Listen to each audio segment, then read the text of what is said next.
2교시에는 뭘 했느냐면 지적제도에 대한 전반적인 내용을 보셨어요.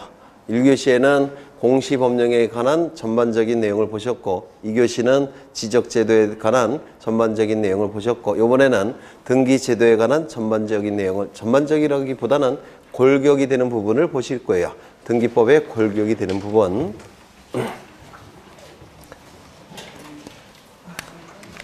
마이크를 안 켰네. 네. 그러면 이제 등기제도를 볼 건데요. 먼저 등기라는 개념은 등 올린다. 기록에 무엇을? 부동산 권리에 관한 정보들을 기록에 올리는 것. 이를 등기라고 얘기를 합니다. 왜 기록에 올릴까요? 공시하기 위해서. 맞습니까? 공시하기 위해서 기록에 올리는 겁니다. 아까 재산권은 세 개로 구분한다고 했죠. 물권, 채권, 무채재산권. 무채재산권은 우리가 필요가 없습니다.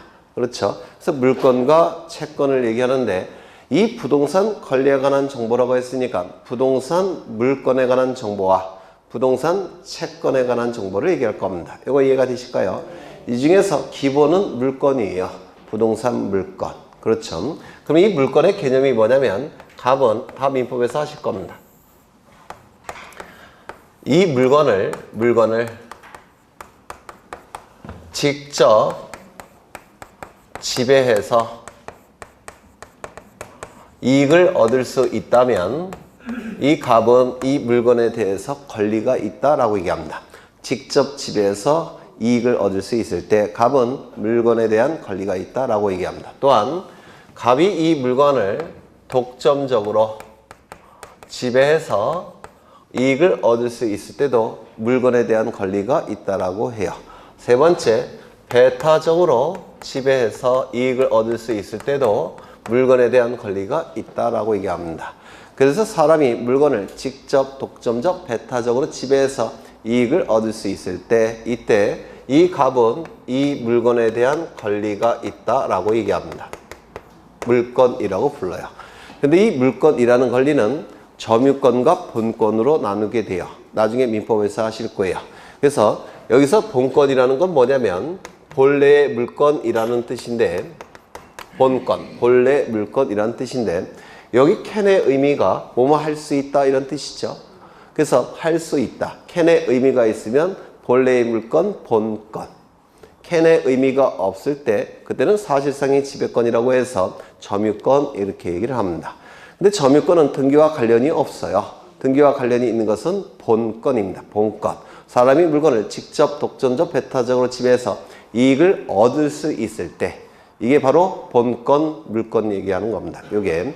그러면 여기서 직접이라는 얘기는 무슨 뜻이냐면 이 값이 다른 사람을 통해서 이 물건을 지배한다 하면 지배해서 이익을 얻을 수 있다면 이거는 물건이 아니라 뭐가 될까요? 채권. 왜냐면 다른 사람을 통해서 지배한다는 얘기는 결국 얘에 대해서 뭔가를 요구하는 거죠. 사람에 대한 권리로 바뀌어버려요. 그래서 다른 사람을 통하지 않고 이게 직접이라는 뜻입니다. 다른 사람을 통하게 되면 그 다른 사람에 대한 권리가 돼버리기 때문에 채권이 돼버립니다. 그래서 다른 사람을 통하지 않고 직접 지배할 때만 물권이라고 불러요. 여기서 독점적이라는 얘기는 다른 사람과 함께 지배하는 게 아니라 혼자 지배한다는 뜻입니다. 만약에 다른 사람과 함께 지배하게 되면 이건 지배라는 개념을 쓸 수가 없어요. 그렇죠? 다른 사람이 방해놓으면 어쩔 겁니까? 그건 지배가 안 돼요. 그래서 다른 사람과 함께가 아니라 홀로. 이게 독점적이라는 뜻입니다. 이 값이 지배할 때 다른 사람이 이 지배를 방해놓을 수도 있죠.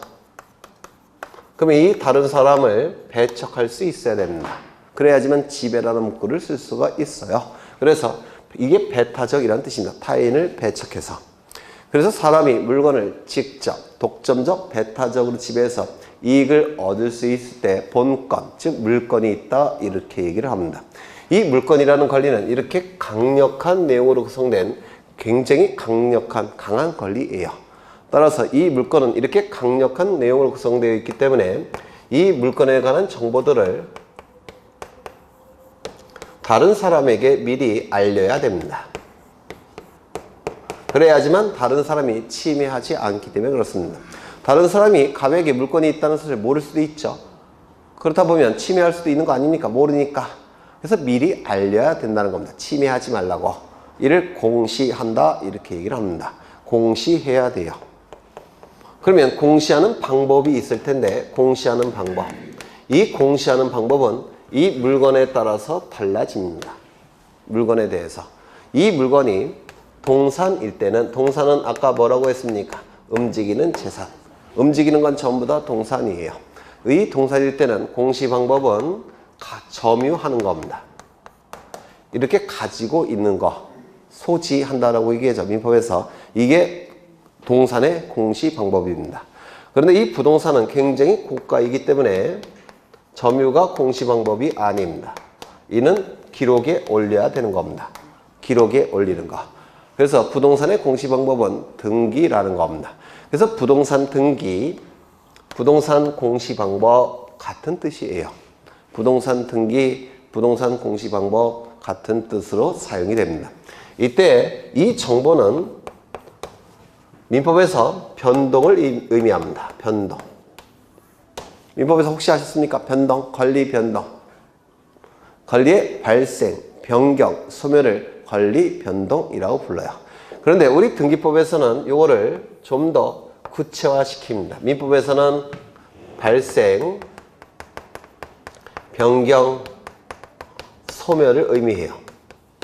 이 물건이 예를 들어서 아까 말씀드린 전세건, 전세건이 발생하는 경우, 전세건의 내용이 바뀌는 경우, 전세건이 없어지는 경우, 이건 민법에서의 정보입니다. 발생, 변경, 소멸. 그런데 우리 등기법은 이걸 좀 더 확장을 시킵니다. 확장을. 어디까지 확장을 시키느냐면 보전, 설정, 이전, 변경, 소멸. 뭔가 본 적이 있죠? 처분제야. 이게 왜 확장이 된 거냐면 요 네 가지만 발생, 변경, 소멸에 해당이 돼요. 그런데 요 보전과 처분 제한은 지금 모르셔도 돼요. 나중에 아실 테니까. 이거는 발생, 변경, 소멸도 아니고 이것도 발생, 변경, 소멸이 아닙니다. 그래서 민법에서의 정보보다 우리 등기법에서의 정보는 두 가지가 더 추가되어 있는 거예요. 이게 우리 등기법은 여하간 이런 것들을 얘기하는 겁니다. 이러한 것이 바로 이 권리에 관한 물건에 관한 정보예요. 보전, 설정, 이전, 변경, 소멸, 처분 제한. 이게 바로 정보를 얘기하는 겁니다. 이때 이 부동산 등기, 즉 부동산 공시 방법은 5가지 개념으로 구성되어 있습니다. 5가지. 누가 하는 거냐? 누가 기록에 올리는 거냐? 누가 공시하는 거냐? 누가 등기하는 거냐? 누구일까요? 등기소에 있는 등기관이 하는 겁니다. 누가 등기한다고요? 등기소에 있는 등기관이. 등기소에 있는 등기관이 등기를 하는 겁니다. 그러면 무엇을 공시하겠습니까? 무엇을 등기할까요? 아까 말씀드렸는데 컨닝하셔도 돼요. 뭐죠? 부동산에 관한 정보와 하나 더 뭐죠? 권리에 관한 정보들을 어디에다가 등기할까요? 어디에다가? 부동산 등기부에다가.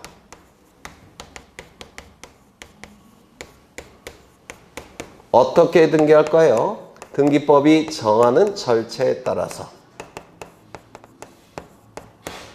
등기법이 정하는 절차에 따라서 등기를 하는 겁니다. 그렇다면 등기한다는 얘기는 구체적으로 무엇을 의미하느냐? 기록하는 것 또는 기록 자체를 등기한다 이렇게 얘기를 합니다. 이 기록 자체가 바로 이 정보겠죠. 맞습니까? 등기부에 기록된 내용 그 자체가 이 정보겠죠. 그런데 등기라는 개념이 기록에 올린다 이런 뜻 아닙니까? 그렇죠. 그래서 기록하는 것도 등기에 포함을 시킵니다. 등기, 기록에 올린다 이런 뜻이잖아요. 그래서 기록에 올리는 이 행동, 이것도 부동산 등기로 본다는 게 대법원 판례고요. 사법시험 민법에서 한번 출제가 된 적이 있습니다. 기록하는 거, 등기부에 올리는 거, 이것도 등기에 포함을 시킵니다. 개념 자체가 등기가 그거니까. 등기부에 기록된 정보도 등기고 기록하는 과정도 등기로 보겠다는 겁니다. 이거 이해가 되실까요? 그렇죠. 이렇게 5가지 핵심 개념으로 구성된 게 부동산 등기예요. 누가? 등기소에 있는 등기관이 무엇을? 부동산에 관한 정보와 권리에 관한 정보들을 어디에다가? 등기부라는 장부에다가 어떻게? 등기법이 정하는 절차에 따라서 기록하는 것, 기록 자체를 부동산 등기라고 하겠다는 겁니다. 이게 바로 부동산 등기의 골격에 해당되는 부분이에요. 그래서 보통 기본서들은, 교과서들은 다 이 순서에 따라서 책들이 서술되어 있습니다. 가장 핵심이 되는 목차들입니다. 요게 다시요. 누가? 등기소에 있는 등기관이 무엇을? 부동산 권리에 관한 정보와 부동산 표시에 관한 정보와 권리에 관한 정보들을 어디에다가? 부동산 등기부라는 장부에다가 어떻게? 등기법이 정하는 절차에 따라서 기록하는 것, 기록 자체를 부동산 등기, 부동산 공시방법으로 하겠다는 겁니다. 되셨을까요? 그러면 이제 여기다가 살을 붙여낸 것이 나중에 여러분들이 보시는 책입니다. 여기다가 살을 붙여놓는 것이. 그럼 몇 가지만 더 확인을 하면 여기서 등기소라는 국가기관이 나오는데 등기소의 뜻이 뭐냐면 등기사무를 담당하는 국가기관을 등기소라고 불러요. 등기사무를 담당하는 국가기관을 등기소라고 부릅니다. 등기관은 등기사무를 담당하는 국가공무원을 등기관이라고 부릅니다. 등기사무를 담당하는 국가공무원. 하나는 국가기관, 등기소. 하나는 국가공무원, 등기관. 이렇게 둘이 등기소에 있는 등기관이 이 등기사무를 담당하게 돼요. 그러면 여기서 등기사무를 담당하는 국가기관은 뭐가 있느냐? 뭐 이런 건 그냥 듣고 나중에 다시 할 테니까 그냥 들어두시면 돼요. 흔적을 남기는 과정이에요. 처음부터 이걸 암기할 수는 없어요. 양이 많고 그래서 어렵고 그러니까. 등기사무를 담당하는 국가기관은 구체적으로 뭐가 있냐면 첫 번째, 등기소라는 명칭을 가진 국가기관이 있습니다. 들어보셨나요? 그러면 이 등기소와 이 등기소는 어떠한 차이가 있냐면 이거는 넓은 의미의 등기소, 넓을 강자에 뜻의자를 써서 넓은 의미의 등기소라고 부르고요. 요거는 좁은 의미의 등기소, 좁을 협자에 뜻의자를 써서 좁은 의미의 등기소라고 부릅니다. 그래서 강의의 등기소 아래는 협의의 등기소도 있는 겁니다. 두 번째, 지방법원이라는 법원 혹시 들어보셨나요? 이 지방법원 안에는 등기국이라는 부서 또는 등기과라는 부서가 있습니다. 등기국, 등기과라는 부서가 있는데 여기서 등기사무를 처리합니다. 그런데 문제는 등기국, 등기과라는 부서는 지방법원이라는 국가기관 안에 설치된 내부 분장에 불과해요. 그래서 이건 국가기관이라고 얘기하지 않습니다. 그러면 이러한 부서를 두고 있는 요 지방법원이 국가기관이에요. 그러면 이런 등기국, 등기과라는 부서를 가진 지방법원은 넓은 의미의 등기소라고 볼 수가 있다는 겁니다. 이거 이해가 되실까요? 그 다음에 지원이라는 법원 들어보셨을지 모르겠는데 지방에 많죠. 지원은. 그렇죠. 지원이라는 법원이 있는데 여기에 등기과라는 부서가 있습니다. 규모가 큰 지원은 등기과라는 부서가 있어요. 그러니까 성남지원 같은 경우 등기과라는 부서가 있고요. 지방에 있는 작은 지원이 있겠죠. 여기는 등기계라는 부서가 있어요. 등기계. 작은 지방법원에는. 그럼 이러한 부서에서 등기사무를 처리합니다. 그렇다면 지원이라는 법원도 넓게 보면 등기소가 됩니까? 그래서 강의의 등기소에는 셋이 있어요. 등기소라는 명칭을 가진 국가기관. 두 번째, 지방법원. 세 번째, 지원. 요 세 개를 강의의 등기소라고 얘기를 합니다. 그 다음에 여기 등기관이 나오는데 이 등기관은 두 가지 종류가 있습니다. 첫 번째, 당연직 등기관.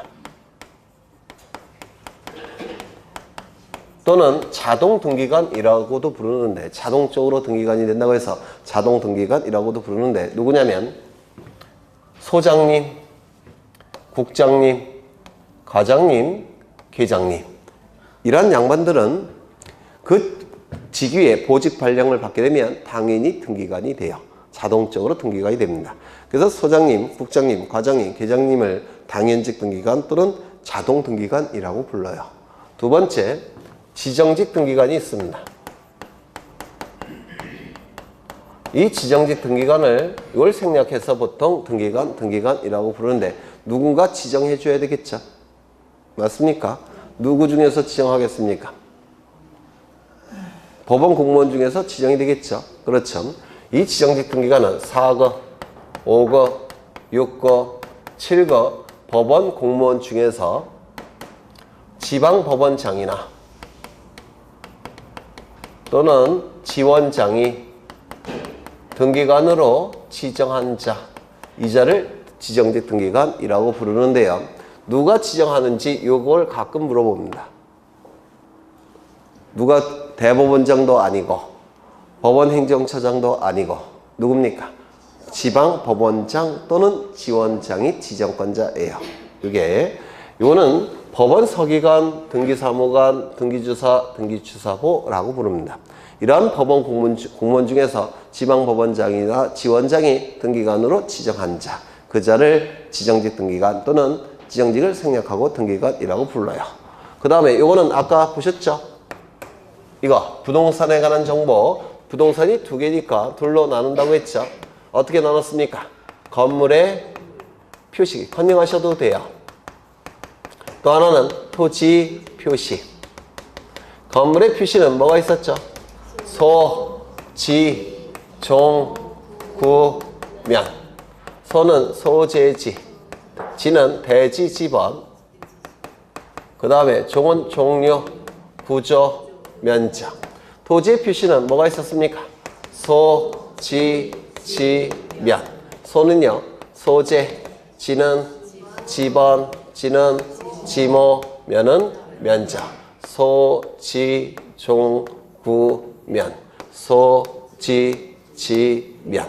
그렇죠. 이러한 내용들은 등기부 어디에 기록한다고요? 제목을 표시하는 부분에 기록하죠. 그래서 등기부에는 제목을 표시하는 부분이 있습니다. 여기에는 눈에 보이는 객관적 사실만 기록한다고 해서 사실등기라고 말씀을 드렸습니다. 권리에 관한 정보는 권리를 둘로 나눴죠. 어떻게 나눴습니까? 가장 본질적인 권리인 소유권과 소유권에서 도출되는 소유권 이외의 권리로 나눴습니다. 그리고 이 정보는 아직은 모르셔도 될 것 같아요. 너무 이게 난이도가 높아서. 뭐가 있습니까? 보전, 설정, 이전, 변경, 소멸, 처분제한. 이렇게 6가지가 있는데 소유권에 관한 이러한 정보들은 등기부 어디에 기록한다고요? 네, 첫 번째 구성 부분에 기록한다고 했죠. 그렇죠. 지금 두 번째 하는 거예요. 어려우니까.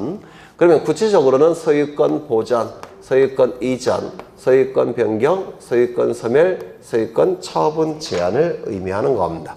소유권 이외의 권리에 관한 이러한 정보들은 소유권 설정, 소유권 이전, 소유권 변경, 소유권 소멸, 소유권에 관한 처분 제한은 등기부 어디에 기록한다고요? 두 번째 구성 부분에 기록을 합니다. 그래서 이 갑굴구는 전부 다 권리에 관한 내용이 기록이 되니까 권리에 관한 등기라고 말씀을 드렸습니다. 그렇죠. 등기부는 두 가지가 있는데 부동산의 종류가 두 가지라고 했죠. 등기법에서는 뭡니까? 건물 등기부. 그리고 또 뭐가 있습니까? 토지 등기부. 부동산의 종류가 두 가지이기 때문에 우리 등기법은 등기부의 종류를 두 가지로 법에서 정해놓고 있습니다. 법에서 딱 종류를 두 가지로 정해버렸어요. 건물 등기부, 토지 등기부. 그런데 공시의 편의를 위해서 이 건물을 둘로 나눕니다. 일반 건물과 집합 건물로 나누게 돼요. 그래서 등기부의 종류가 아니라 일반 건물 등기부, 집합 건물 등기부 두 가지가 있는데요. 건물 등기부는 이 두 가지는 똑같이 건물 등기부예요. 등기부의 종류는 일반 건물 등기부, 집합 건물 등기부, 토지 등기부 세 종으로 한다. OX. 등기부의 종류를 두 가지로 법에서 딱 정해놓고 있다고 했죠. 이거는 공시의 편의를 위해서 두 개로 나눠서 관리하는 것에 불과합니다. 등기부의 종류는 몇 가지? 두 가지. 두 가지. 건물 등기부, 토지 등. 이것도 여러 번 출제가 된 거예요. 별거 아닌 것 같아도. 사람들이 전부 다 이렇게 세 가지로 알고 계신 분들이 많으세요. 이건 공시의 편의를 위해서 두 개로 나눠서 관리할 뿐입니다. 두 가지 전부 다 건물 등기부들이에요. 그래서 등기부 종류는 두 가지. 이때 출제되는 등기부는 이거 안 나와요. 시험에. 이거 안 나와요. 나오는 건 이거입니다. 그래서 이 집합건물 등기부에 기록되는 내용이 출제가 되는데 이걸 외워두시면 엄청 쉬운 내용이 돼버릴 테고 그래도 사실 좀 어려워요. 네. 이걸 안 외워두시면 이거는 아예 손도 못 대실 거예요. 이게 그래서 이걸 좀 외워두실 필요가 있습니다. 외웠을까요? 소지 종구면, 소지 지면 이렇게만 외워두시면 돼요. 되셨죠? 네. 그럼 여기서 집합 건물이 의미하는 바가 뭔지 이걸 좀 보겠습니다. 집합 건물이 무슨 뜻인지. 여기에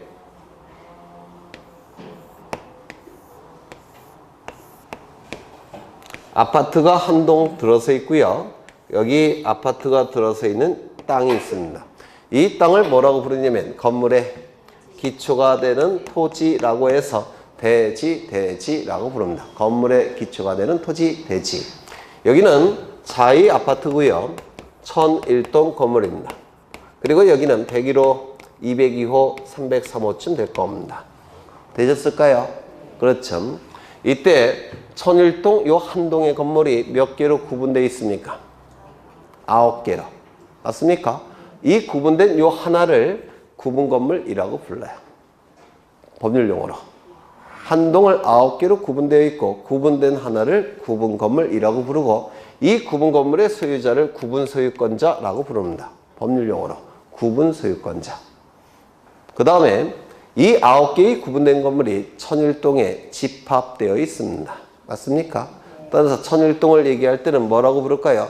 집합 건물이라고 부릅니다. 한 개를 얘기할 때는 구분 건물, 1001동 전체를 얘기할 때는 집합 건물. 그런데 나중에 보시면 아시겠지만 요 303호 구분 건물 등기부와 이 집합 건물 등기부는 같은 등기부예요. 같은 등기부를 얘 시각에서는 구분 건물 등기부라고 부르는 것이고 전체 시각에서는 집합 건물 등기부라고 부릅니다. 나중에 보시면 저절로 아셔요. 나중에 등기부를 그릴 거니까. 그래서 집합 건물 등기부, 구분 건물 등기부 이렇게 혼용해서 쓰는데 개념은 다릅니다. 한 개를 얘기할 땐 구분 건물, 전체를 얘기할 땐 집합 건물 이렇게 얘기를 합니다. 이때 303호 소유자가 갑이 303호를 소유하기 위해서는 이 303호가 들어서 있는 이 토지를 사용할 권리가 있어야 될까요? 있을 필요가 없을까요? 있겠죠. 그래서 구분 소유권자가 구분 건물을 소유하기 위해서는 구분 건물이 들어서 있는 이 땅을 사용할 수 있는 권리가 있어야 됩니다. 이를 대지 사용권이라고 불러요. 그런데 대지 사용권은 9명이 다 가지고 있겠죠. 맞습니까? 따라서 비율 형태로 존재합니다. 비율 형태로 존재해요. 그 비율을 결정하는 방법은 현관문 열고 안에 들어가면 그걸 뭐라고 부를까요? 전유 부분이라고 불러요. 전유 부분. 현관문 열고 딱 안에 들어가면 소유권자가 전적으로 소유하는 부분이라고 해서 전유 부분이라고 불러요. 그러면 아까 구분 건물 보셨죠? 구분 건물은 9개로 나눴을 때 그 하나를 구분 건물이라고 했죠. 구분 건물과 전유 부분은 다른 겁니다. 그래서 이 구분 건물은 현관문 열기 전에 복도까지 포함하면 구분 건물. 그러니까 쉽게 얘기해서 구분 건물은 주택법에 있어서 분양 면적, 그 다음에 전유 부분은요 전용 면적, 거기가 매치되는 거예요. 무슨 말인지 아시겠죠? 현관문 열고 안에 들어가면 전유 부분, 현관문 열기 전에 복도까지 포함이 되면 구분 건물. 어느 게 더 넓겠습니까? 구분 건물이 더 넓은 개념이에요. 공용 부분이 포함되기 때문에. 이거 이해가 되실까요? 그렇죠. 그럼 이 대지 사용권은 이 101호부터 303호까지 구분 건물의 면적 비율로 이 대지 사용권이 존재하느냐? 아닙니다. 전유 부분 면적 비율로 결정이 됩니다. 전유 부분. 구분 건물의 면적 비율이 아니라 전유 부분 면적 비율이에요. 즉 공용 부분은 다 빼버리고 전유 부분의 면적 비율로 존재하는 겁니다. 그렇다면 요 전유 부분의 면적이 다 똑같다면 즉 현관문 열고 안에 들어갔을 때 그 내부가 다 면적이 똑같다면 갑이 가지고 있는 대지사용권은 전체의 몇 분지 몇일까요? 9분지 1. 그렇죠. 9분의 1을 갑이 가지고 있는 겁니다. 그래서 이 대지사용권은 비율 형태로 존재하게 돼요. 그러면 이 대지사용권은 어떠한 권리가 있느냐면 혹시 이거 들어보셨습니까? 소유권은 사용권능, 수익권능, 처분권능으로 구성되어 있죠. 들어보셨어요? 못 들어보셨어요? 못 들어보셨어요? 그러면 여기까지. 이게 대지사용권이라는 개념입니다. 대지사용권. 소유권, 지상권, 전세권, 임차권이 대지사용권이 될 수가 있습니다. 그건 뭐 나중에 공부하시면 돼요. 여하간 집합건물 등기부 요 부분이 출제가 되는 등기부예요. 요거 자체 올해도 당연히 출제가 됐습니다. 그 다음에 등기법이 정하는 절차 아주 엄격합니다. 그 절차를 거쳐야 돼요. 그렇죠. 그래서 이 5가지가 부동산 등기의 핵심되는 골격입니다. 다시 한번 보죠. 누가 기록에 올린다고요? 등기소에 있는 등기관이 무엇을? 부동산에 관한 정보와 권리에 관한 정보들을 어디에다가? 부동산 등기부라는 장부에다가 어떻게 등기법이 정하는 절차에 따라서 기록하는 것, 기록 자체를 부동산 등기라고 얘기를 하겠다는 겁니다. 여기서 핵심되는 내용은 당연히 이겁니다. 요거 자체가 다 민법에서 쓰는 용어와 이론들이에요. 그래서 요게 민법을 기본으로 하기 때문에 이 부분이 상당히 어려워요. 다행히 우리 학원은 매주 하기 때문에 그때그때 필요할 때마다 제가 민법의 내용을 갖다 쓸 겁니다. 그러니까 격주하는 학원은 힘들지만 매주 하는 학원은 그게 될 것 같아요. 그래서 이 부분이 가장 핵심되는 부분이고 어려운 부분이에요. 요게. 그리고 요것도 조금 어렵습니다. 이 절차들은 휘발성이 대단히 강해요. 절차. 휘발성은 뭐냐면 머릿속에서 금방 사라진다는 겁니다. 물론 머리 정도에 따라서 어떤 분은 책을 덮으면 사라질 테고 어떤 분은 책상에서 일어나면 사라질 테고 좀 오래 가시는 분들은 엘리베이터 앞에 있을 때 사라지시는 분도 계실 거예요. 근데 그런 것들은 반복을 하면서 각인시키는 겁니다. 반복을. 그러면 이제 요 등기에 가장 골격이 되는 부분을 보셨고요. 이제 마지막으로 뭘 볼 거냐면 이 지적제도와 등기제도의 관계를 간략하나마 볼 겁니다. 지적제도와 등기제도. 공시장부죠. 그렇죠. 그 관계를 보고 오늘 끝낼 겁니다. 그리고 다음 시간부터는 이제 교재가 나올 테니까 교재 순서에 따라서 진행을 할 거예요. 교재 순서에 따라서. 그래서 11월, 12월은 거듭 강조드리지만 스트레스 받을 필요가 없으세요. 난생 처음 보는 거 공부하는 거니까 그냥 머리에 생채기 내는 정도, 흔적 내는 정도 보시면 될 거예요. 특히 이 등기법은 민법을 기초로 삼고 있기 때문에 민법이 전혀 안 된 상태에서는 어려운 게 당연해요. 그렇다고 놀 수는 없잖아요. 그렇죠? 그래서 조금씩 진행을 시킬 겁니다. 그러면 이제 여기 이제 응용을 할 건데 응용. 여기 한 필지 토지가 존재합니다. 한 필지 토지예요. 이 한 필지 토지에 관한 정보가 수집이 될 겁니다. 이 수집된 정보는 두 개의 공적인 장부를 통해서 공시할 겁니다. 두 개의 공적인 장부 뭐가 있을까요? 지적공보와 등기부. 맞습니까? 지적공보와 등기부라는 장부를 통해서 공시가 될 겁니다. 하나는 지적공보, 또 하나는 부동산 등기부. 이 지적공보는 누가 작성하고 관리합니까?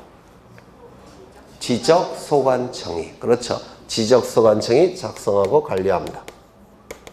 이 지적소관청은 시장군수 구청장을 얘기하는데 행정부 소속이에요. 통치권은 입법권, 사법권, 행정권으로 나눠진다고 했죠. 이때 요 행정권은 행정부가 갖고 있습니다. 문재인 대통령님이 계시는 국어, 거기서 행정권을 행사를 하게 돼요. 그런 다음에 요 등기부는 사법부에서 담당한다고 했죠. 그래서 별도의 국가기관 누구를 설치했습니까? 등기소라는 국가기관을 설치했죠. 이 등기소는 사법부 소속이에요. 지적공부에 등록되는 정보는 뭐가 있죠?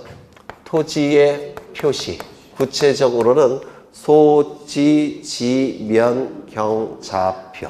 소, 소재, 지, 지번, 지, 지목, 면, 면적, 경, 경계, 좌표. 그렇죠. 그 다음에 부수적으로 무엇도 수집합니까? 소유자에 관한 정보도 이름, 주민번호, 주소를 수집할 겁니다. 맞습니까? 등기부는 표제 부위에 토지니까 토지 표시에 관한 정보가 등기가 되겠죠. 그리고 각 부에는 소유자에 관한 정보도 수집이 되겠죠. 소유권자가 누구인지 기록되겠죠. 똑같이 이름, 주민번호, 주소가 기록이 돼요.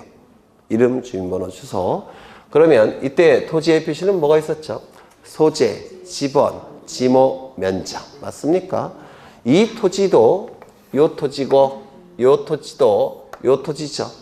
따라서 이 두 개의 장부에 기록된 소재, 지번, 지목, 면적과 여기에 기록된 소재, 지번, 지목, 면적은 일치함이 당연한 겁니다. 맞습니까? 그 다음에 이 토지에 대한 소유자와 이 토지에 대한 소유자도 같은 사람이어야 되겠죠. 따라서 그 내용도 일치해야 될 겁니다. 즉 지적공부에 등록된 내용과 등기부에 등기된 내용은 같아야 된다. 이거 이해가 되십니까? 같아야 돼. 그게 정상이겠죠.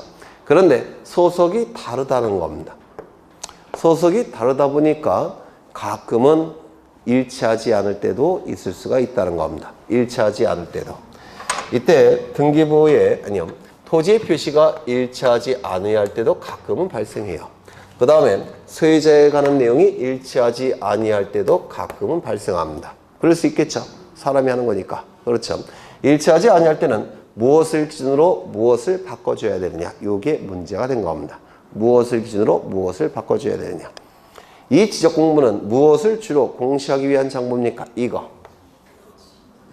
그렇죠. 토지의 표시가 주된 정보라고 했죠. 따라서 이것만큼은 정확하게 기록하려고 노력할 겁니다. 등기부에서 제일 중요한 부분은 뭐라고 했죠? 갑구. 이것만큼은 정확하게 기록이 되어 있을 겁니다. 그렇다면 토지의 표시가 일치하지 아니할 때는 무엇을 기준으로 무엇을 바꿔줄까요? 그렇죠. 지적공부를 기준으로 해서 등기부를 바꿔주는 겁니다. 이를 변경등기한다 이렇게 얘기를 해요. 변경등기한다. 즉 토지의 표시 변경등기 이렇게 얘기합니다. 그러면 이 부분이 일치하지 아니할 때는 무엇을 기준으로 무엇을 바꿔줄까요? 그렇죠. 이것을 기준으로 해서 이것을 고쳐야 되겠죠. 아까 지적정리, 지적공부 정리에는 두 가지가 있었죠. 토지이동 정리와 소유자 정리. 이게 뭐겠습니까? 소유자 정리하는 겁니다. 그렇다면 이 토지에 관한 정보 중에서 소재, 지번, 지목, 면적이 달라졌다는 겁니다. 그럴 수 있죠. 예를 들어서 면적이 늘어났다는 겁니다. 그러면 이거 고치겠죠. 토지이동 정리하겠죠. 이게 달라졌으니까 이거 고칠 겁니다. 그러면 이게 고쳤으니까 이것도 어떻게 해야 됩니까? 고쳐줘야 되죠. 따라서 지적소관청은 등기소에 이 부분을 정리했으니까 니네도 고치라고 요구해야 됩니다. 이걸 뭐라고 부르냐면 지적소관청은 등기소에 변경 등기를 요구합니다. 촉탁한다 이런 용어를 써요. 촉탁. 나중에 하겠지만 촉탁은 대등한 두 국가기관 사이에서 뭔가 요구하는 거. 공권력의 객체인 일반 국민이 공권력을 기준으로 해요. 공권력의 객체인 일반 국민이 공권력의 주체인 국가기관에게 등기소는 국가기관이라고 했죠. 뭔가를 요구할 때 우리 행정법에서는 뭔가를 신청한다 이런 용어를 씁니다. 공권력의 객체인 일반 국민이 공권력의 주체인 국가기관에게 뭔가를 요구할 때 신청한다 이런 용어를 써요. 그러면 등기를 요구하는 것은 등기를 신청한다 이런 용어를 쓰게 될 겁니다. 맞습니까? 공권력의 주체인 국가기관이 또 다른 공권력의 주체인 국가기관에게 즉 등기소에게 뭔가를 요구할 때는 둘 다 공권력의 주체이기 때문에 대등한 관계를 의미하는 위촉하고 부탁한다라고 해서 촉탁이라는 용어를 씁니다. 위촉하고 부탁한다. 등기를 요구하는 것을 등기를 촉탁한다 이렇게 얘기를 해요. 여기는 공권력을 기준으로 할 때 상하관계, 수직관계 그때 사용하는 용어가 뭐라고요? 신청. 이쪽은 공권력을 기준으로 할 때 대등관계, 수평관계 이때 사용하는 용어는 촉탁입니다. 얘네는 둘 다 공권력의 주체죠. 따라서 촉탁이라는 용어를 쓰는 겁니다. 이거 이해가 되실까요? 그렇죠. 이 소유자가 주소지가 바뀌었어요. 이사를 해서 서울에서 경기도로 바뀌었습니다. 이때 하는 등기가 뭐냐면 소유권의 등기명인 표시사항이 바뀌었다고 해서 등기명인 표시변경 등기라는 겁니다. 소유권의 등기명인 표시사항이 바뀌어서 등기명인 표시변경 등기. 이 등기명인 표시사항은 뭐냐면 이름, 주민번호, 주소예요. 그래서 이름, 주민번호, 주소가 바뀔 때 하는 등기가 등기명인 표시변경 등기라고 불러요. 그러면 이게 이쪽으로 등기명인 표시변경 등기가 끝났으면 이것도 정리해줘야 되겠죠. 주소지 바꿔줘야 되겠죠. 뭘로? 네, 서울에서 경기도로. 이거 이해가 되십니까? 그래서 등기소는 등기명인 표시변경 등기가 완료가 되면 이 등기가 완료되었음을 통지해줘야 돼요. 왜? 이거 정리해야 되니까. 그래서 등기가 소유권과 관련된 등기가 완료되었음을 통지해야 됩니다. 통지를 받은 지적소관청은 소유자를 어떻게 해야 됩니까? 정리해야 됩니다. 이렇게 두 가지 제도를 통해서 두 개의 장부를 일치시키려고 노력을 하는 겁니다. 가장 핵심은 뭐냐면 토지의 표시는 기준이 뭐라고요? 지적공모. 소유자는 기준이 뭐라고요? 등기부. 이게 4년 연속으로 출제가 된 적이 있었어요. 요것만 아시면 다 풀 수 있는 문제인데 득점률이 대단히 저조했습니다. 연속으로 나왔는데도 불구하고. 네. 그래서 이것도 좀 기억해 두실 필요가 있다고 보여져요. 되셨을까요? 네. 그러면 오늘은 여기까지 보셨는데요. 1교시에는 공시제도 전반을 보셨어요. 간략하게 공시제도 전반을. 2교시는 지적제도에 관한 전반적인 부분을 보셨고 3교시는 뭘 보셨습니까? 부동산 등기의 개념, 핵심되는 개념, 골격을 보신 겁니다. 그리고 마지막에는 등기와 지적의 관계를 보셨어요. 그래서 다음 시간부터는 이제 교재가 나올 테니까 교재 순서에 따라서 진행을 할 텐데요. 먼저 지적제도에 관한 공간정보법이 먼저 나옵니다. 그리고 등기제도에 관한 등기법이 나오게 될 거예요. 그래서 11월, 12월은 흔적을 내는 과정이니까 책에 줄은 안 칠 겁니다. 1월 달부터 칠 거예요. 1, 2월 달에 치는 부분이 있고 3, 4월 달에 치는 부분이 있을 거예요. 4, 5, 6월 달에 줄 치는 부분이 있을 테고. 그래서 책은 한 400페이지 정도 될 텐데 다 읽을 수는 없겠죠. 시험에 안 나오는 부분은 지울 겁니다. 그냥 틀리시라고. 네, 그게 낫겠죠. 네, 그렇게 해서 양을 조금은 더 줄여야 되지 않을까 싶어요. 그래서 오늘은 첫날인데 좀 많은 내용을 했어요. 많은 내용을 했는데 고생하셨고요. 다음 주에 뵙겠습니다. 수고하셨습니다.